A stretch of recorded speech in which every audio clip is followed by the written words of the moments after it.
January ni som pariat sang ni som ni paruk news toy te kan update lokang Donald Trump chuan in Gaza Board of Peace adina ta hianin chairman ani ngal bok ani amale ama himo ta chuan in member ni turin kan Prime Minister Modi hi ron som tlat maya Modi ba ka hianin hey Pakistan Prime Minister te po Trump hian lo som bok ani ba ka hianin Secretary of State Marco Rubio te UK Prime Minister lo ni to thin Tony Blair te po kha an om bok ani ngati kan Prime Minister hi ron som ve na chanti kan soima hianin hemi Gaza Board of Peace Trump chairman nan hoi hianin hei hian nge ti don ti kan soilo kanga hei Gaza boina na sataka choka kan thewani anin do lui ni Middle East ni kum masalama te po kan react to mai thei ani hei Gaza Board of Peace ina ti tur masaber chu masabera chuanin Gaza atang hianin ral thuam zong tele sipai infrastructure ang chi zong kha an pai bo vek don ani achan chu Gaza atang a boina ron sole hi an du to lo ani apanhina chuanin ele in turte medical support dam doi chi sang te emergency services kan ti ang chi zong kha pangai taka engkim kalpui ni le theina tur tan tu na hianin man la chole don boka adon le chuanin infrastructure rebuilding he poimo khomai boina cholai khanin building zo khan bom chhewek lom Gaza khan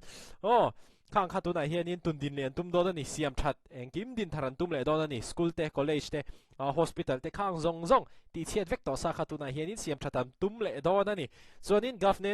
governance transition he ya poimo don khop mai tu na chuanin Gaza kha tu te hongin nge ro re kha Hamas ho kha pai thla kan ni to tu na chuanin Palestinian sarkarin pangai takin roron railway thei to na turatan khanin tran an la don boka an pui don ti na ani adole chuanin investment and capacity building etila poi mo khop mai hemi Gaza Board of Peace ina tum dangle pakhat chu khovel pum puya tangin investor tele thil sang kha sum an lak lu theina ang khan lu tanga Gaza hianin suman invest anga chuanin long term stability hun rei tak chung pangai taka amale ama local chhowe zel thei to da turatan khanin tran an lak pui don ani sumle paivel khanin tran an lak pui don ani tuna chuan nga tinge kan Prime Minister Modi hi Donald Trump hen ron som kher achan chu Russia oil le thina kan te kha adu lo thu te kha Trump khan ron soi ani sanction te kan tok thul tariffs te min pek bel bok Trump hian in thila beive na sa ani khatianga anin kar kha achedo na alan nuwa hetiang hianin Trump hianin kan Prime Minister hi ron som le dai maya he thila hi apoimo ve thokhatan yang mo India hi angai poimo ve thokhatan yang tu na hianin kan riekang heta hianin kan Prime Minister Modi aron som ve herna chan pakhat tu na hianin India hi ram thang chakber te zinga mi ani economy te le infrastructure te po tin India hi om neutral thiam mai ani engkima hian ram sang boina tu na Russia le Ukraine te Middle East boina te po India hi chu om neutral thiam ber ani Pakistan la ka ti lo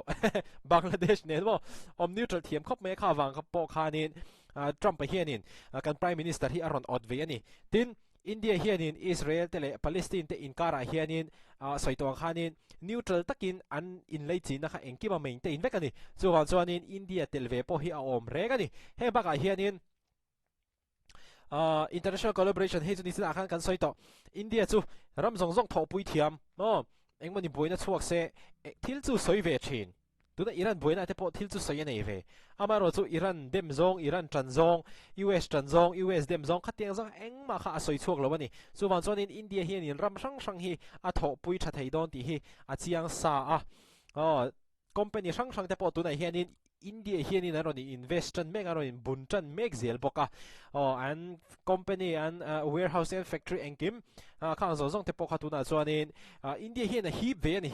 mo kan lak khop mai khatiang zo ha chuan chuwang chuanin tuna hian in Trump hian in Modi hi tiang zong hian in aron som ve ani chuanin he thil hi Donald Trump tan po na poimo ve a chan chu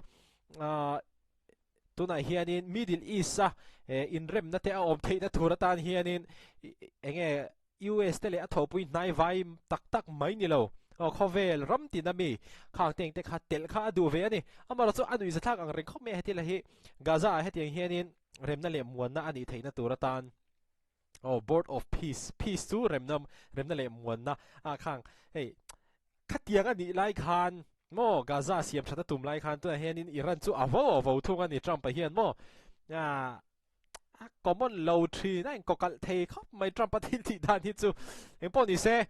Trump hi chuanin atumani khovel siam that hi atum ve me mani ama to ka chuwa chuanin hetianga India an telve tur ringot po hi